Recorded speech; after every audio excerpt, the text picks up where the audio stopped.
Howdy, folks. Is Vile Mike here, and it's been a very eventful week, hasn't it? Oy vey. How you doing, Gap? It was pretty quiet up here. Well, I wanted to tell this story. I hinted to it to the panel before the stream started. I wanted to say what happened when I crossed the border this morning, and it's the reason why the stream is named why it's named. As I was crossing the border, there was almost no line. And normally that's not the case, especially on a Sunday. And what was funny was, before you get to the gates where you got to, like scan your documents and declare anything, they kind of bottleneck you. And you have this little first gate where there's usually about 4 guards where they check your documents a first time, but they don't do it using the computer. Okay. Well, as I said, normally there's 4 people there. During the shutdown, there was 1 or 0. Mm-hmm. This morning there was 2. So there's the guy that actually checked my saw my ID, so was waving me past, but he was waving me to move forward. But his little partner wasn't paying attention, and he was standing in the middle of the roadway on his cell phone, facing with his back to me. Super duper. And I don't know what possessed me to say it, but I told the guy who just checked my documents, "Can you ask him to move? I know what happens now when white folk look like they're about to hit you." Oh fuck! Well, that's my face is allergic to bullets. Oh my god! And That's kind of funny. His response to me was, "Dude, that's ICE, not CBP." Right. So he confirmed it. And then he yells to the other guy, and I'm not kidding. He goes, "Ramirez, get out of the fucking road!" And I thought it was really funny that his name was Ramirez. I don't know why. If you'd have recorded that, that would have been a viral video. You recorded that. If I had, I originally wanted to record it because Mrs. Vile got me a hat, which I was wearing on my way through the thing. If you can't tell, I can't make myself bigified. But it says Gulf of Mexico established 1550. Stay salty and resist. And I was going to record myself doing that, but I didn't have time to set up my phone because the line was so short. Maybe you need like a dash cam recorder. Yeah. I could probably use something like that this time. Just use your visor, dude. Use my what? Visor. Use your visor as your phone holder. Put your visor down, put your phone in the little slots, and you can stream. You don't need to spend $10-15 on a little gadget to hold your phone. Well, I have a little gadget to hold the phone, but unfortunately it requires a magnet. And hold on. There we go. And you're driving a Cybertruck, so there's nothing magnetic on it? No. Okay. My phone case broke yesterday, and the part that contains the metal pieces to connect to the magnet is now at Mrs. Vile's house and not attached to my phone. Gotcha. So, that that ICE thing has Kansas City tie, right? How so? No. Well, the lady who was driving that got killed actually lived downtown Kansas City until about 7 months ago. The plates were still registered here in Kansas City and everything. And if I had time, I could probably go down to the Waldo area where she lived and probably know somebody that knew her. But they did a story immediately after. Once they found out she was here, of course, they went down there and talked to the neighbors and all that. And went to the house, which the car was registered to. And all they said is that she was a great person, all this stuff. My mom wants to go to these protests and stuff, when they happen. Not right now, of course, not in the middle of winter, and they're not really happening a ton here because of that. And I've told her, I said, do not go to those things. I said, you're just asking for issues. And so as soon as this happened, I said, Mom, that is exactly why I don't want you going. I said, granted, the wife, the partner, I don't think they were married, but she stepped out of the car.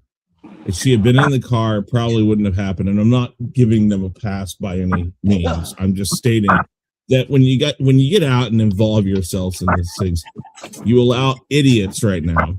And I'm going to call most ICE people idiots because of something else I've heard. But you're giving idiots a chance to overreact. Now, my mom said, well, that's because they want us to be scared. And I said, it's not about being scared. It's about being smart. Because the second you interject yourself into a situation, you change the dynamics. It's why police shootings happen all the time. People don't listen to their instructions, this or that, and it leads down a bad road and all that. Again, sometimes it's just, sometimes it's not. We're not going to get into that either. But the one thing is about this is ICE, according to a friend of mine who's still heavily in government and all that, they've told me basically that, one, they've been told when hiring to look past all past disciplinary, like all disciplinary actions against them, if it's in police, like city, county, all that, if it's in their military record, all of that, security, anything they've worked, been told to look past that. They're offering $50,000 in signing bonuses and sometimes six-figure salaries. They're basically hiring mercenaries for this right now. Well, it's funny that you should say that because they literally did spend a large portion of their budget recently on bounty hunters.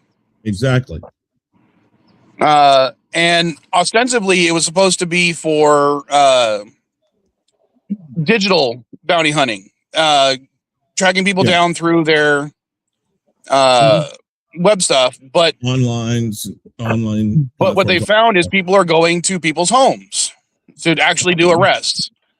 And the thing is, while they are being paid as bounty hunters, these aren't necessarily licensed bounty hunters. So they don't actually have badges where they can do that kind of stuff.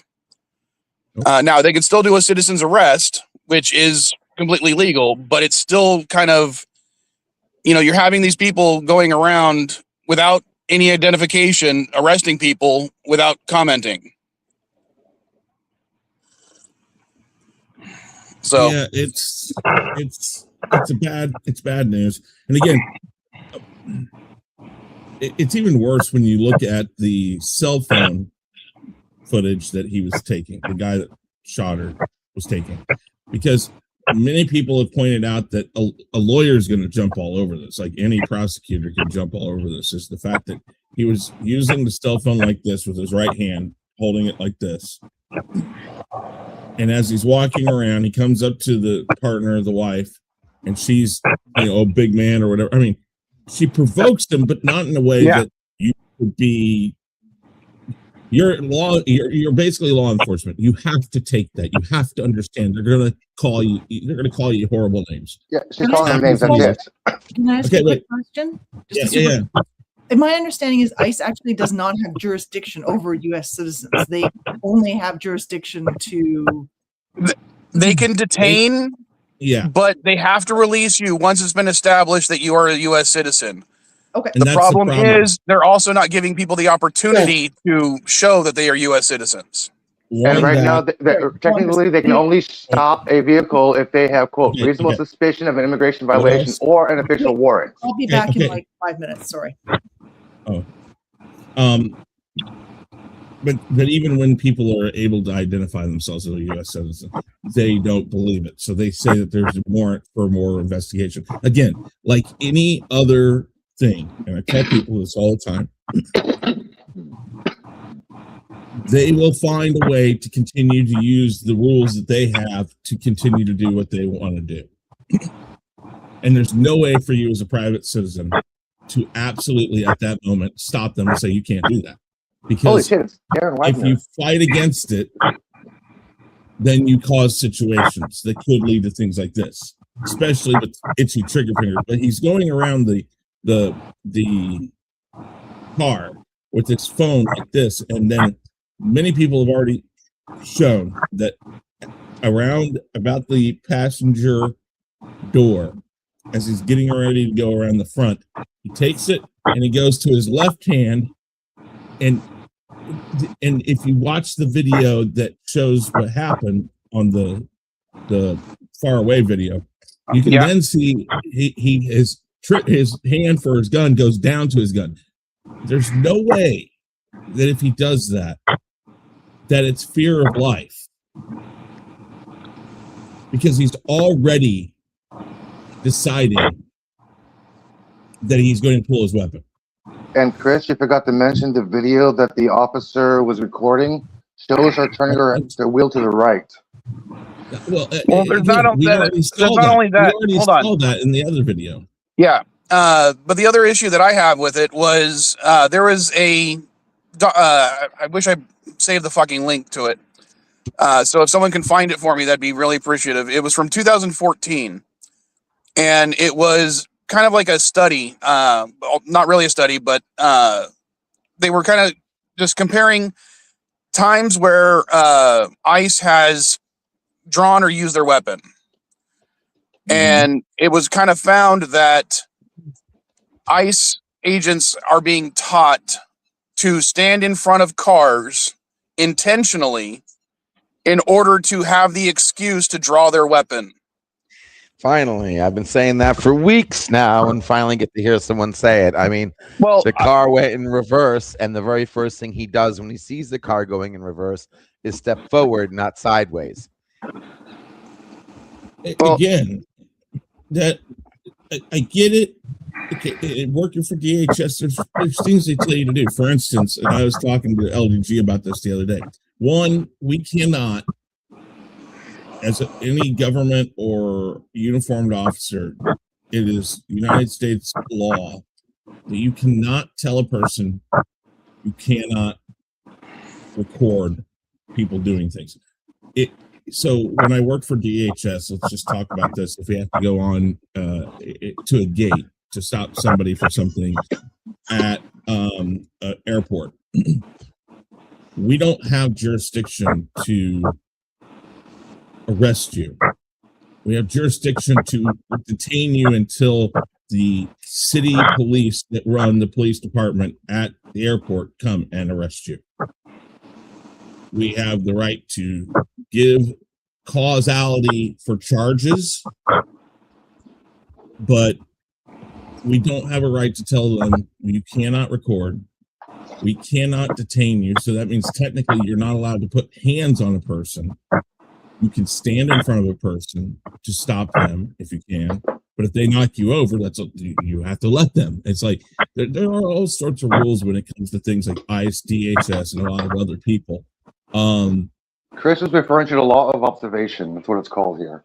Well, yes, but it's also well, and don't get me wrong, like the sovereign citizen people, I'm not a huge fan of, but they do have a point when it comes to when they have, they have their right to record.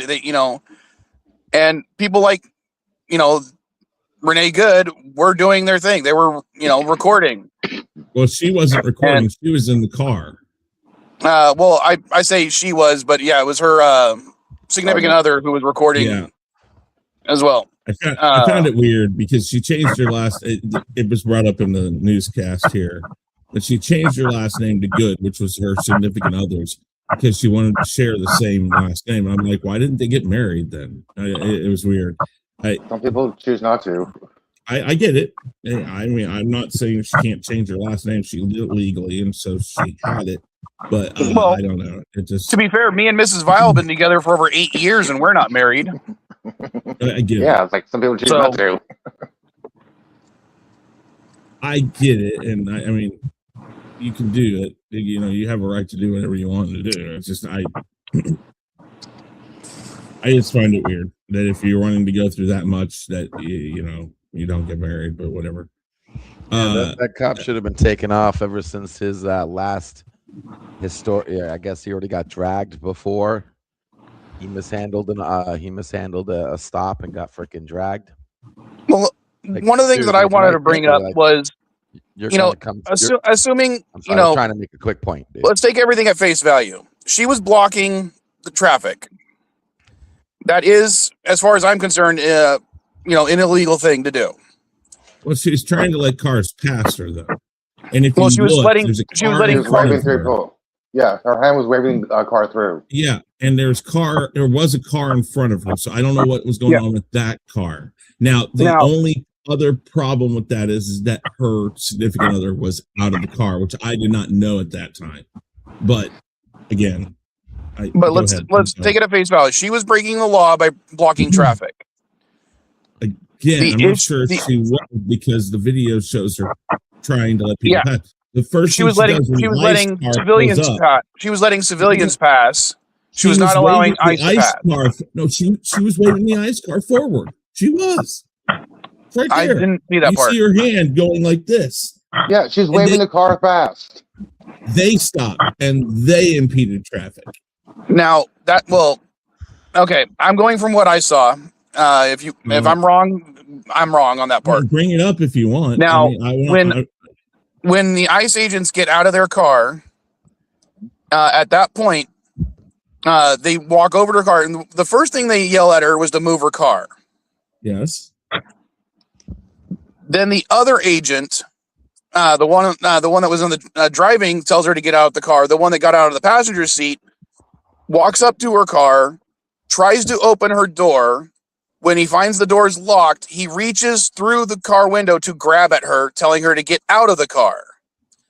At that point, he is assaulting her. I mean, there's no point for him to do that. He's not within his legal rights to do so as a peace officer for that particular branch of DHS. It depends on what he says in his report. He could state that at that point, I asked her to get out of the vehicle because I was going to initiate an investigation, whatever, blah blah blah. And then at that point, if she doesn't grant him the right to do that, if he shows that there was cause, they were blocking traffic, whatever, all this stuff, that right there could allow for I don't know. Well, but let me think of it. But think of it this way: at this point, she is getting conflicting orders. She has one person telling her to move the car, the other person telling her to get out of the car. Yeah, I get that. So you have that. You have one person, a third person, walking around her vehicle, where she's obviously not focused on because of what's going on her driver's side. She's not paying attention to the passenger side. So I would imagine in that situation, if I have somebody armed, not identifying themselves beyond the fact that they are possibly ICE, reaching into my vehicle, I'm probably going to panic.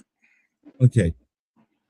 I get that, and I totally agree with that. The problem is, again, I go back and I say this, and unfortunately, I have way too much conflicting thoughts in my head about what the rules are on both sides.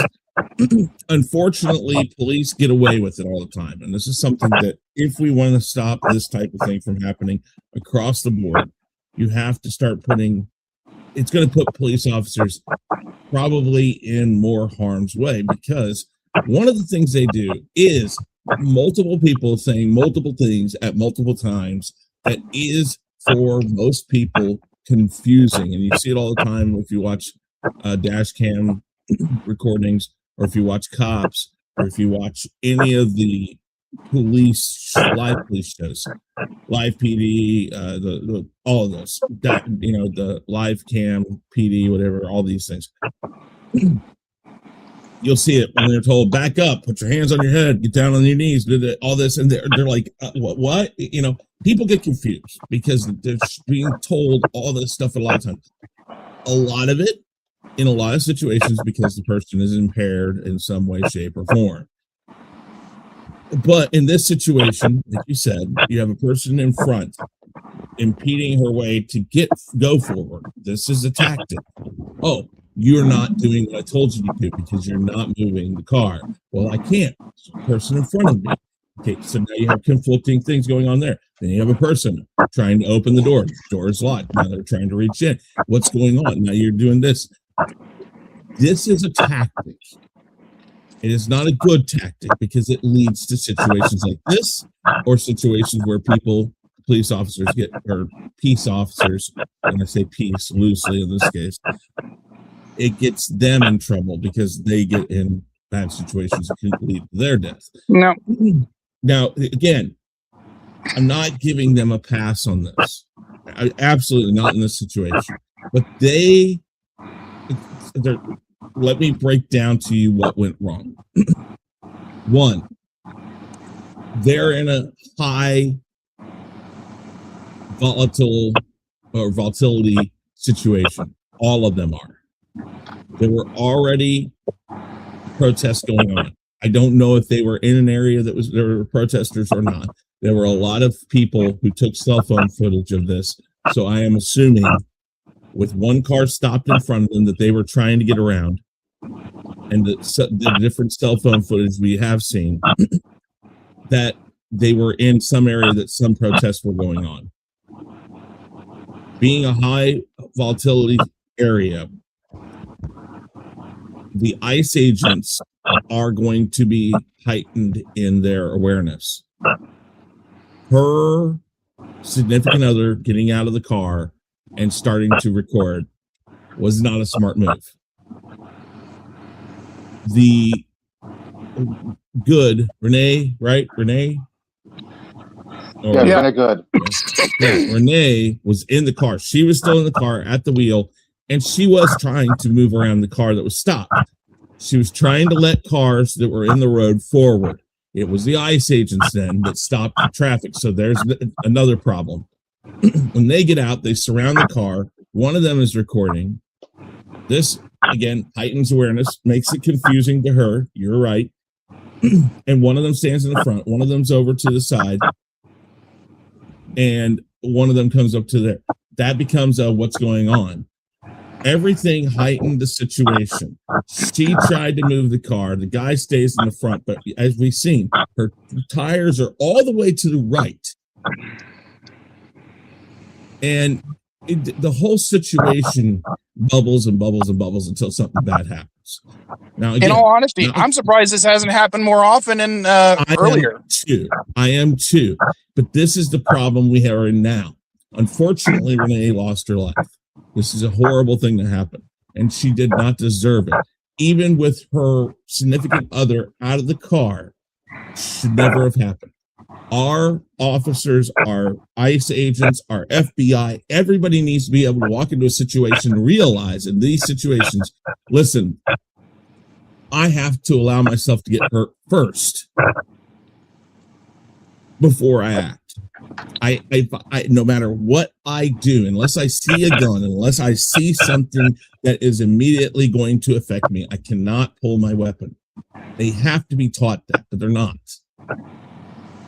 Well, these people are going to call you names. They're going to call you. Hold on, Chris. Go ahead, LDG, real quick. I was going to say, since when does shooting somebody in a car stop the car from moving? Doesn't. What do you mean? That's exactly what I'm saying. So why was lethal force needed when you knew that even if you did shoot him, like the car would? Well, at that time, the guy was out of the way, out of control. Yeah, but I'm saying other people. They're supposed to do the safety of everyone else. They knew that car was just going to go dead foot and just slam into whatever's in front of it. Well, I'll be honest with you, LDG. I don't think. Hold on. I don't think he knew for sure that was what was going to happen. LDG, did you watch CNN this morning? Because that's basically what Jake Tapper. What I'm saying. That's basically what Jake Tapper asked Chrissy Noble this morning. Hold on, Elihu. Let LDG make his point first. If someone's on a rooftop and they got an automatic weapon, right? Or they're shooting from a rooftop. Yeah, lethal force will stop them from shooting again. So that's valid. But what does shooting somebody have to do with stopping the car coming at you? Nothing. Well, Like, even if you killed them, they most likely would die. Their nerves, their body would get stiff for a moment. They would slam the foot would freaking slam on the gas. Right? Well, I don't Isn't even that think what her happened? foot slammed on the gas. I think she had already put it in drive, and because she Yeah. had put it in drive when she died, that's why the vehicle continued moving forward. It looked like it was going faster. I'm gonna finish saying what I'm saying. LDG, did you watch CNN? Because that's basically what Jake Tapper was asking Chrissy Nome this morning. She kept on reiterating the fact the woman was a domestic terrorist. Then he interrupted her and said, asked her a question. Okay, I understand the officer might have felt danger for his life with the first shot, but what would justify the second and third shot when he was away from the vehicle? Her response: she was a domestic terrorist, weaponizing the vehicle. And he asked, wait. What justifies when the officer is not out of harm's way for an officer to continue shooting a vevehicle? Her response: well, she's a domestic terrorist. We have no transparency. No, She never answered that question. No. Listen, Yeah. see, that's just rhetoric. So don't worry about that. First No, off, can I finish? I just want to finish my statement real fast, Chris. We are doing the exact same thing that Chrissy Nome is doing. We are jumping to conclusion without a full investigation. We are having. No, I'm not. If we can operate a car on a cell phone, then you shouldn't be able to operate a gun with a cell phone. Okay. So what I'm saying is everybody's jumping to conclusions. There has been no full investigation yet. You even Right. heard him say, "Oh shit!" when she moved, like he was caught off guard. Like, I see what the video says, but no Hold on. full legal Hold on, Elihu. Let investigation. Chris make his point real quick, please. Well, no, I was trying to finish what I was going to say. I was going to answer a question. I was going to go down the way here. First off, Elihu, investigations do everything we're doing right now. We're just looking at what we have.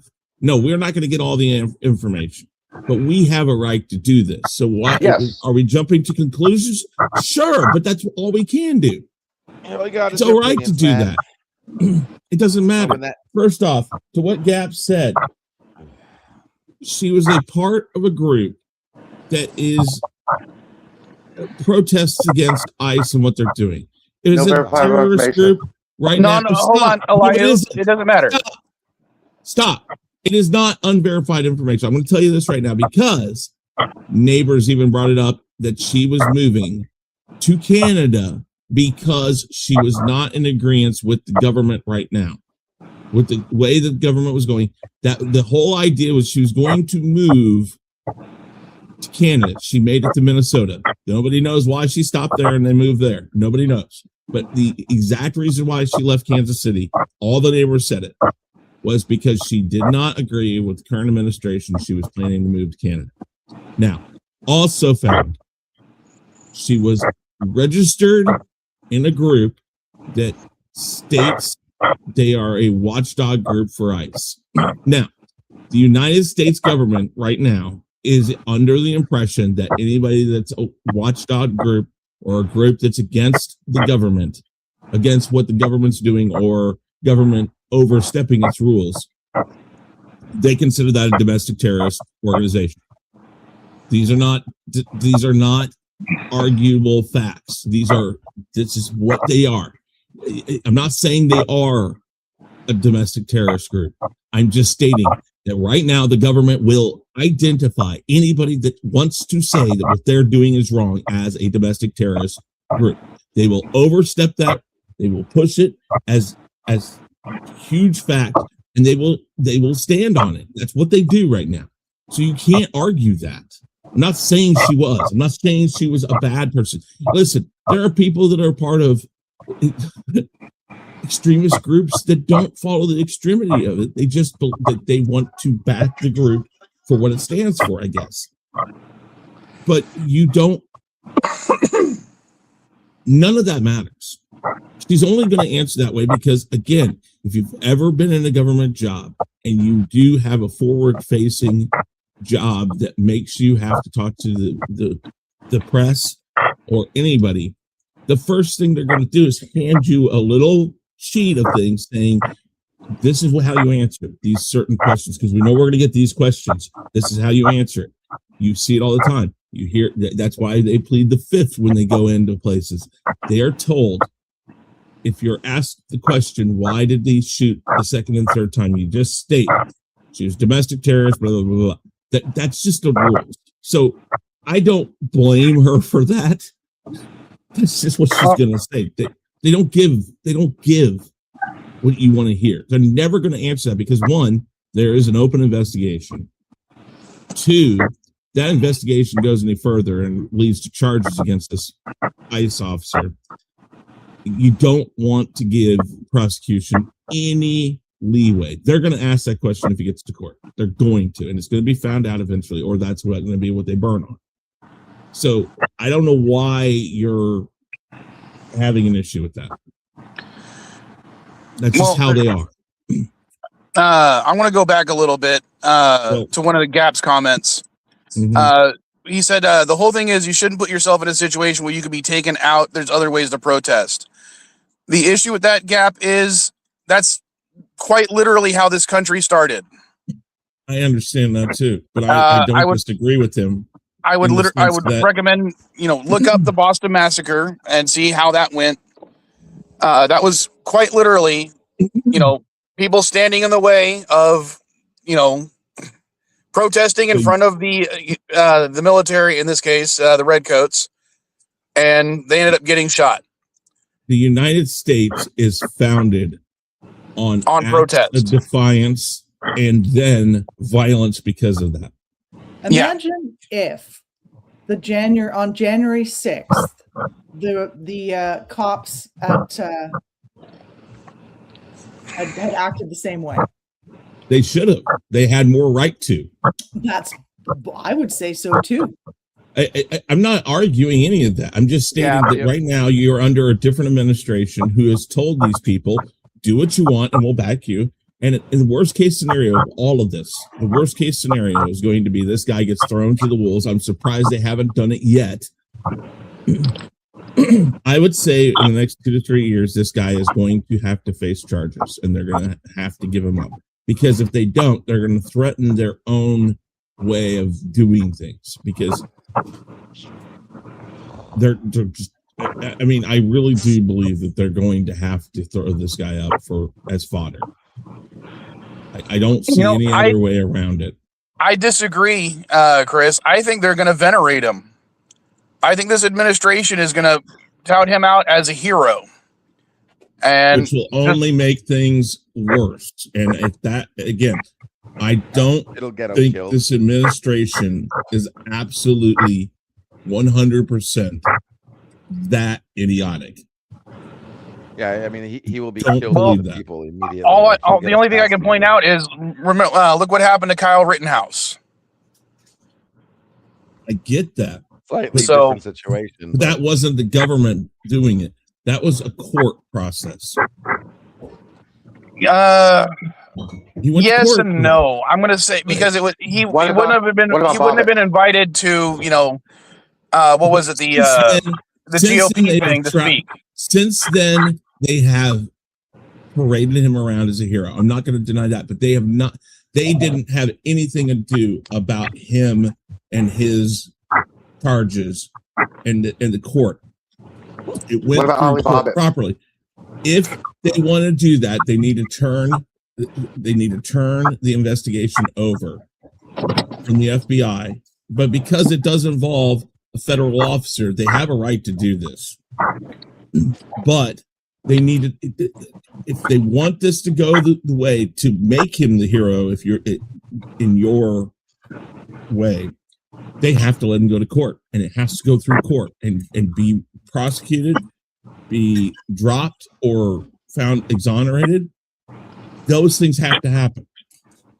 The problem is that can't go. Let Chris finish, and then you can talk LG. That cannot go through their courts. It will go to a federal judge, which the federal judge will still go. Again, we're seeing that the judges are still not just doing what he wants. But that's where it has to go. And then afterwards, if the charges are dropped, then they can go and make him a hero if they want. I mean, he's not, but they can do it if they want that. All right. Make your point, LDG, and then I'm going to say something. Are you still Yeah, there? I still think it should be illegal. Yeah, well, I still think it should be illegal to try to be on a cell phone while you're holding a gun. That's a serious fucking issue with me. The other thing is if you listen to him, I mean it's like that at the end you hear him say stupid, that stupid bitch.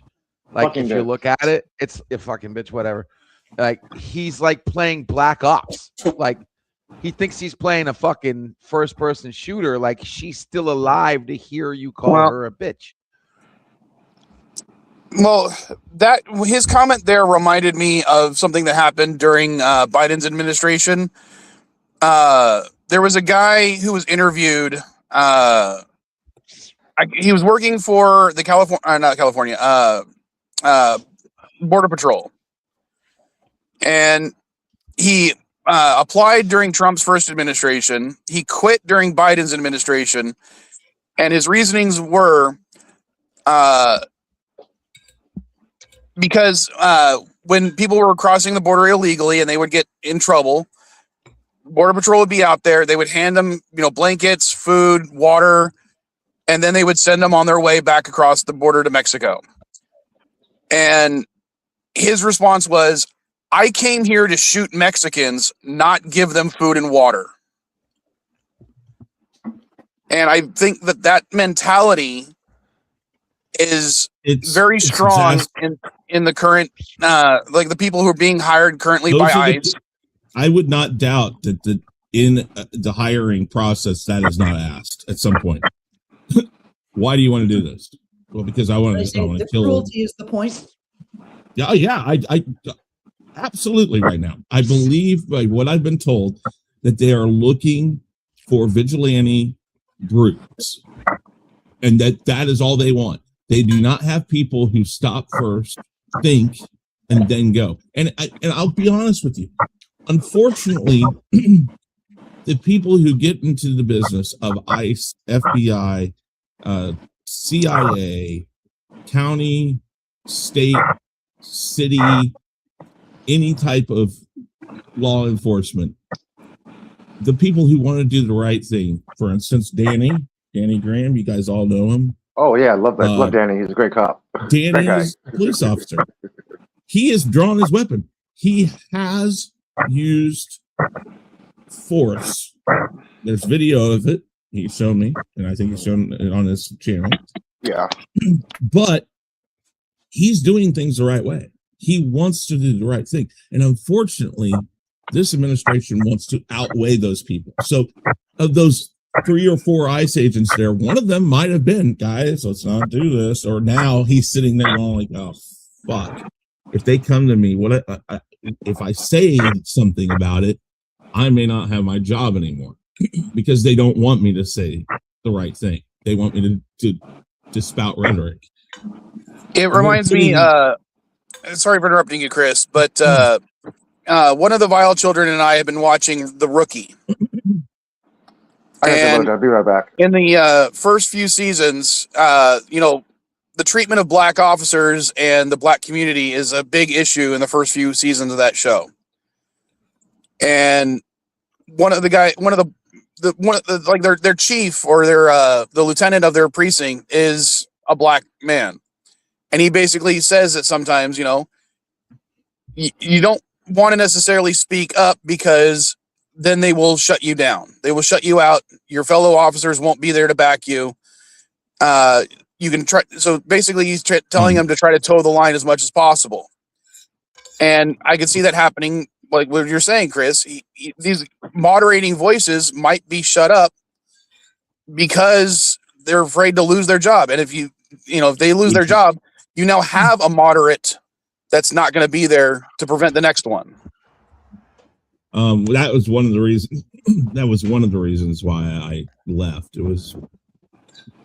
I was pointing out absurdities of things and always being told that's just the rules. Like, for instance, why do we take I don't even know if they did finally stop. They were supposed to. I don't know if they did or not. But we were still taking off our shoes at the airports. Do you know if you go anywhere else in the world, they're not doing that anymore? They haven't been doing that for like 10, 15 years. I know. Yeah. So it's like, why are we doing what does that actually mean? How are we safer? Elihu, you're wrong. I just checked. There's no policy for ICE that states officers cannot stand in front of a car. You know why there's no policy of that? Because you said it. DHS has it. They are under DHS. DHS is their main department.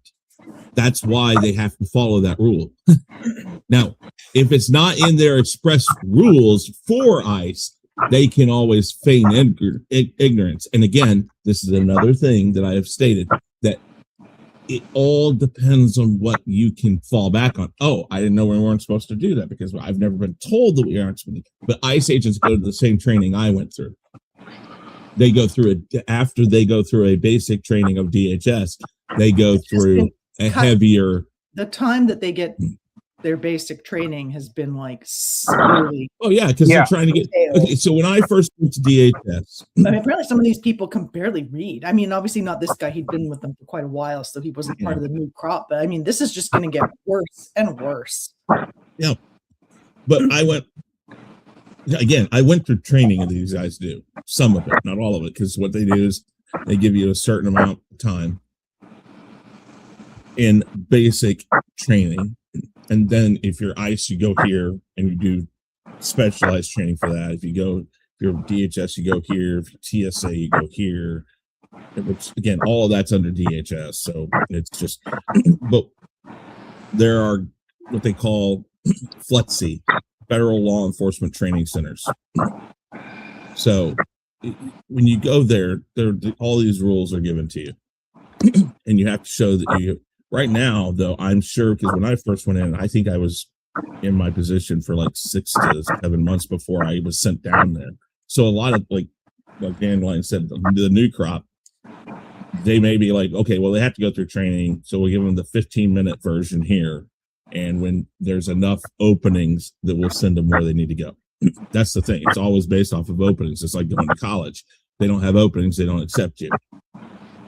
So that is a problem we're running into right now, is that a lot of this stuff, that not this particular guy, but what I'd be interested to see is does this guy have any incidents like this, or has he been in situations like this? Because they stated that he'd been dragged previously for trying to reach into a car, and the person like trying to he broke a back window, like a passenger window, reached around to unlock the front door, and then the person driving took off, so he was kind of dragged a bit. Apparently there's been a few incidents, but not necessarily with him, but that was the incident they claimed that he was in, which is how everyone figured out. Again, I don't think PTSD.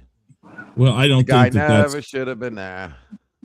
Well, I mean, I don't think that necessarily, if you've done that before, what happened, he shouldn't be there. Well, if you've done that before, I don't buy it, because you would never do it again then. Because last time I broke a window or reached in, I got dragged. Well, again, the one who shot did not reach in through the window this time. It was another officer that did. The other guy was trying to grab the. So, now I'm going to go way off topic now, because we've been talking about this for a lot longer than I was planning on. The door freaking. But hold on. I just want to tell another little story that happened this week. My car was hit this week. What? Yeah, I was parked in the 7-Eleven parking lot. I had just gotten coffee.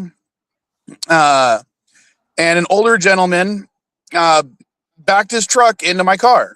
I've got a big old dent in my passenger side sliding door. I posted on I did post it on Twitter on the Vile Mike account if you guys haven't seen it. My complaint, though, was not necessarily the guy that backed into me. I mean, he was an older guy. You know, he did give me his phone number, so he didn't give me his insurance information. He says he has insurance, but he didn't give it to me. But here's the thing: there's a donut shop near this particular 7-Eleven, and a lot of San Diego police officers go to this donut shop in the morning. In fact, there was 2 moto cops who were right there watching this guy back into me. And when he hit my car, the moto cops started laughing looked at me, and then drove off. Private property. They have no right to come on to private property unless they're invited, and they will not report that accident. That's not their job. Yeah. Well, I was severely disappointed in it because I literally talked to on my way out because they had more cops in the parking lot. I went over and I asked one, "Hey, if you guys see an accident in this parking lot, are you guys going to go over there and say anything?" And they're like, "Yeah, we're required to." Now, No, they're not. I said this parking lot, that the 7-Eleven is in a different parking lot. I mean, it's separated. It's only connected by an alleyway. Yeah, not necessarily so the same parking lot per se. But to me, that was kind of like a dick thing for them to do. Instead of, I don't know, I would have expected them to at least stop, make sure that insurance got switched or exchanged, but it didn't end up happening, and I kind of got pissed off at that. Yeah, well, I don't know. Police won't show up for minor fender benders here. Like, they just don't. In general, like. If it's like a minor thing, then yeah, you just deal with your insurance. But pretty much everybody here has insurance. Like it's not, you can't drive your car without insurance. Pretty much, it's pretty hard to slip under that radar.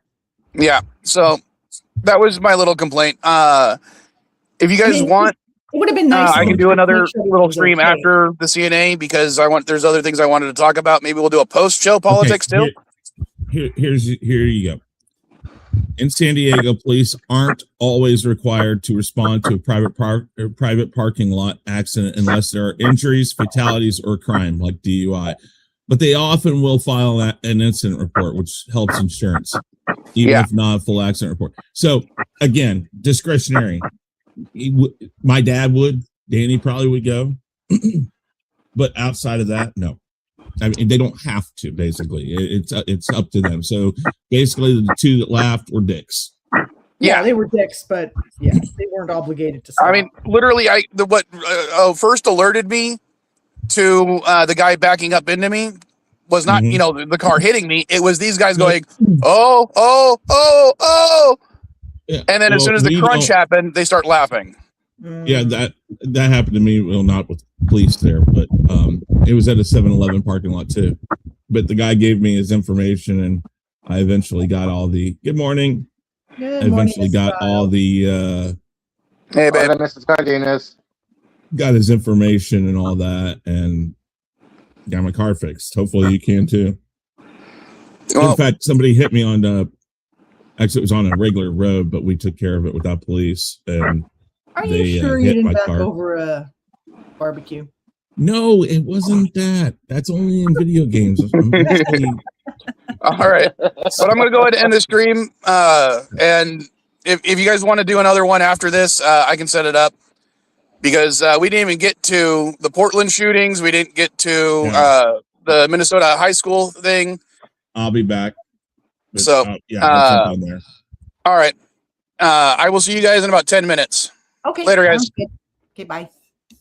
Later, guys.